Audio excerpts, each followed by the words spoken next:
Georgia lawyers Bob and Irreverent D talk law. Listen up for stories about how things really happen in our legal system. Who are these guys? Dwayne Singleton, Irreverent D, is a criminal defense attorney in the state of Georgia. Benjamin O. Benson, aka Bob, is a personal injury attorney in Atlanta. Today, the boys are once again joined by attorney Adam Younker. Now, sit back and take a listen as Bob and Irreverent D talk law. Hold up, you got some fuzz. The fuzz is on your back. The fuzz. Hey, have you ever done that where you're taking the deposition of a plaintiff and they're like, I don't know the name of the doctor, and they open up their phone and they start looking at it and you're like, why don't you hand over that phone? I need to inspect it. Oh God. You could theoretically do it. I think you could, but man, I'd walk. If it were me being deposed, I'd just walk on a deposition. I had a Not warrant showing you application hearing this week. The guy comes there and says, I got my evidence on my phone. I'm going to show. Better get it off. I said, No, you don't. I said, Judge, if he wants to put that into evidence, he's more than happy to do that. I just want to make sure that phone stays in evidence. He's like, y'all going to keep my phone? Yep.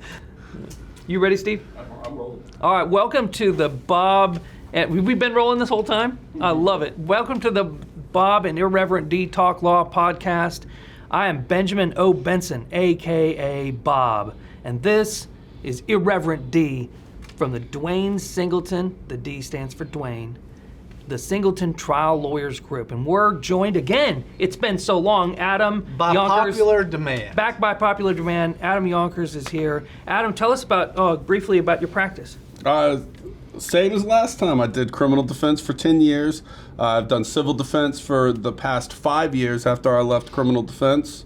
I've been practicing law for, as far as I'm convinced, I was put on this earth to do one thing and one thing only, and that was try cases, and I love it. And let me just say, when Adam was in Spalding County, he used to give them absolute hell. What does that mean? I mean, he would run around the courtroom like a wild freaking Indian, man. I mean, he gave them hell. Pissed judges off. It was great. The first day I got there doing these preliminary hearings, there was a line of like 14 officers waiting to testify, and the judge just binds everything over to preliminary hearings, so nobody even fought anymore.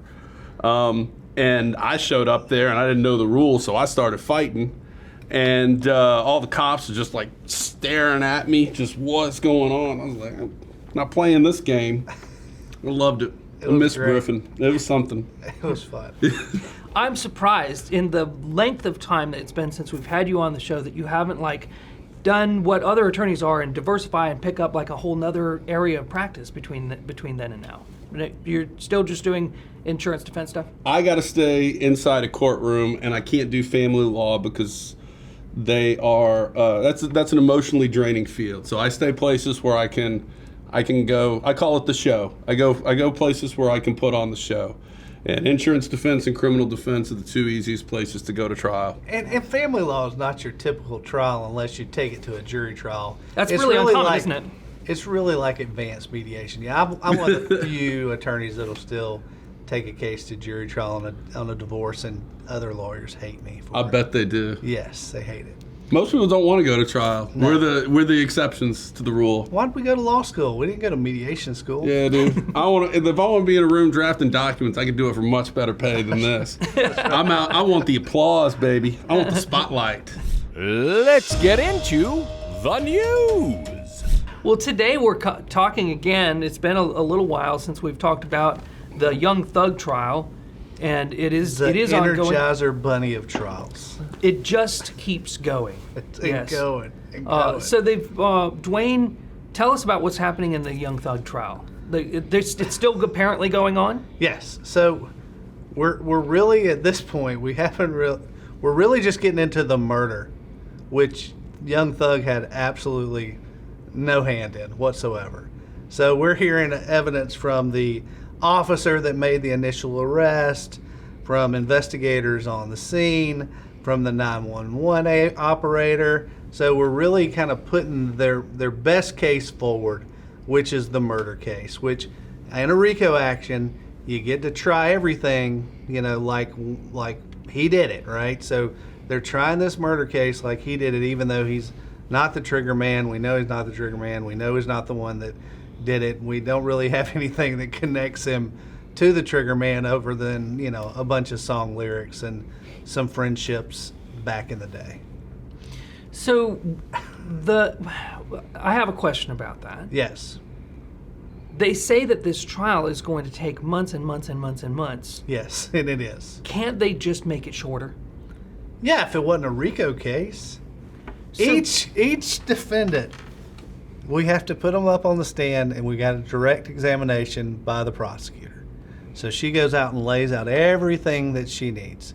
And then we've got 6 defense attorneys that get to come up there and cross-examine each one of them over and over and over and over and over.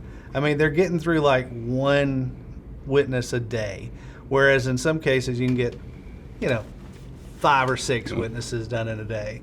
And one of the witnesses took like 3 days. So what kind of witness would take 3 days? Like, what could you possibly know? Well, you're talking about like the crime scene examiner. When you talk about them and what they did on the crime scene and where they went around, when you talk about the medical examiner and all that kind of stuff, when you talk about looking at the forensic evidence in these cases, I mean, there's a lot of intrinsic things that have to happen, a lot of protocol that's supposed to be done to make sure this evidence, is correct, and that each lawyer is treating it like it's their case. Now, Adam, you've been involved in trials like this where there are multiple defendants, and you're representing one of the defendants. Like what would you do in those circumstances? You had a Rico case in Spalding one time, right? I'm not sure. One of the counties in that circuit, and it was back when I was doing the public sector, when I was doing public defense, and it was. I'm convinced that what happened was one of the years the prosecutors, they all go down to like Jekyll Island or St. Simon, and they have this big prosecuting attorneys council conference. And I'm convinced that whoever the guest speaker was talking about Rico, because they all came back well tanned and making Rico cases on everything. And this is the way to get a lot of people quickly. and it was a gas station. They had charged with commercial gambling because people this go is your in. Case you're talking about. Yeah. Okay. They would go in. They would play these machines, and then they'd go to the front desk with their coupons or whatever, and they'd get paid actual cash, which is against the law in Georgia. Because you're not supposed to gamble. Yeah. Unless it's the lottery. Yeah, the state can gamble. The devil. The people cannot gamble. The state can gamble. Yeah. The sovereign is welcome to gamble, and he will. But the people, it is verboten. It's a good word. I'm gonna put that on my refrigerator. So I was a public defender. So I was representing the poor, the indigent people of the case, not the gas station owner.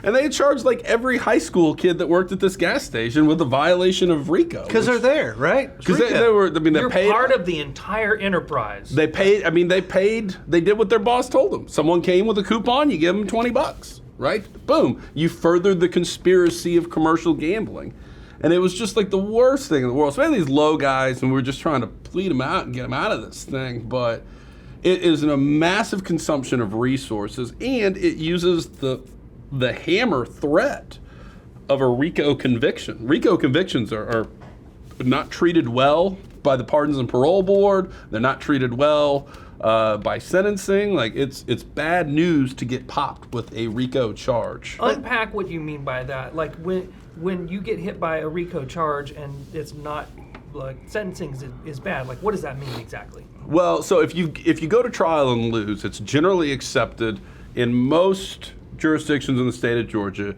you will receive a harsher sentence than you would have if you had negotiated a plea.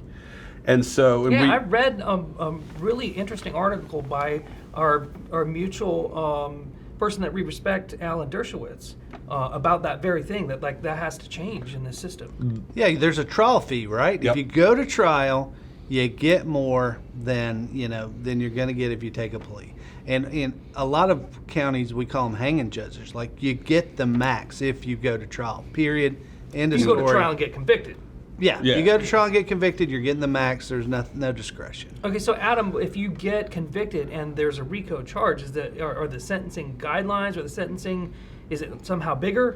I think so, and it's hard for me to recall specifically, and I haven't done criminal defense in 5 years, so I don't know the current state of it. But my recollection of it when I advised my clients in the great RICO wave post-prosecuting attorney conference was that we wanted to get the hell out of RICO if we could. Right. So, I mean, you've got this grid sheet once you're sentenced about when you're going to parole, and so each one of the offenses have a higher standard for when you're going to be eligible for parole. So the more charges you stack on there and the more severe those charges are, means the longer you're going to have to actually spend on your sentence. And keep in mind, if the conspiracy was to like murder someone, then murder's the worst charge. Right. Right. You don't I'll plead guilty to the RICO if I can avoid the murder. Right. But for something like commercial gambling, that is all the way down at the bottom. Right. You will parole out within like 24 hours of being. Right. Normally you get to Jackson, you get out. Yeah. Right? Georgia Pardons and Parole's like, you got to be kidding me. We're gonna send you home. But if you throw a bunch of RICO stuff on there, and Yeah. it's going to be a lot longer. Complicates it, makes it longer. So that's the other part I wanted to ask you all about is, well, if the big thing in this Mr. Thug trial is that they want to paint Mr. Thug as having participated in this murder. Jeffrey Williams, he's a fine young man. Mr. Williams, Just a businessman doing business. right, I was just using his, go by. He is pulling his community up out of the trenches. Look, I'm not going to argue with that. He's but, made millions of maybe you're- dollars in his craft. I respect him a lot. But what is he facing? I didn't make $10 million by the time I was 28. Yeah, I All didn't. right, okay. I forgot what question I was asking. The RICO thing. Yeah. Right? Oh, no, yeah. Sorry. That's what I was going to ask is, well, okay, so what the prosecution was painting this is, there was this murder, Right. right? And they want to associate Mr. Thug as part of that murder, even though, as you say, he didn't like pull the trigger. He didn't tap the person who pulled the trigger. There's just this association. When I took criminal law in law school, they had a label for that. That's just conspiracy. Like, why are they not trying him just under conspiracy rather than this RICO thing? Because the RICO is easier to prove. Oh. And you can put all these cases together. Right? All we got to show is Line them all up and shoot them. all we got to show is some basic association. Like, I've seen RICO cases where they've tried to prosecute where literally kids are going and they're wearing like a red shirt. And they're like, They're in a gang. they're Bloods. Yeah. Red. I'm like, that's not even a blood symbol. That's peace, man, They don't know But what that is. But he's friends on the Facebook with them, and I'm like, Okay. and then they bring in experts, and I think in the Jeffrey Williams case, they're going to bring in 5 experts, gang experts, and they're all from the Fulton County, Yeah. They're all the same guy. They all talk to each other. They've all been into the same school, same classes. They're all going to say the exact same thing. We're not bringing in an expert from, California or Harvard. We're just Yeah. Now let's wind up with this. Like, what exactly is he facing if he gets convicted? Like, what? Like, it would be RICO. He would get pinned with this murder, and the RICO is the glue that would pin him to it. Yep. So he could go away for murder. I mean, he'd go for life, I think. Yeah. Well, thanks for joining the Bob and Irreverent D on that wonderful note. On that wonderful. He'll be fine. Yeah, it'll be okay. It'll be okay. Free Jeffrey Williams. Yes. Thank you for joining the Bob and Irreverent D Talk Law podcast. Please make sure that you subscribe. We have thousands of subscribers. You want to be among the winners that subscribe to our channel, so subscribe. His sweater that he wore Mr. Thug? the second day or something sold out nationwide. Nuh-uh. Yes, it did. He just needs to stay on trial. He just needs to wear his clothes to trial every day, and maybe he'll make enough to pay Brian. Thanks. Brian probably taking less for the exposure. Oh, yeah. Yeah. Well, everybody's been saying Brian's getting $2 million, but that comes out of a Young Thug song. that says pay my lawyer $2 million to keep me out of jail. Actual amount undisclosed. That's right. Yeah. Boy, if he was raising it up, Brian probably changed his fees. So I hear I'm getting 2 this time, huh? There's a new song out. Good to see you again. I had to charge you 4. Add that to your lyrics. That's right. All right, thanks for joining us. Thanks for listening. Tune in next time when Bob and Irreverent D talk law.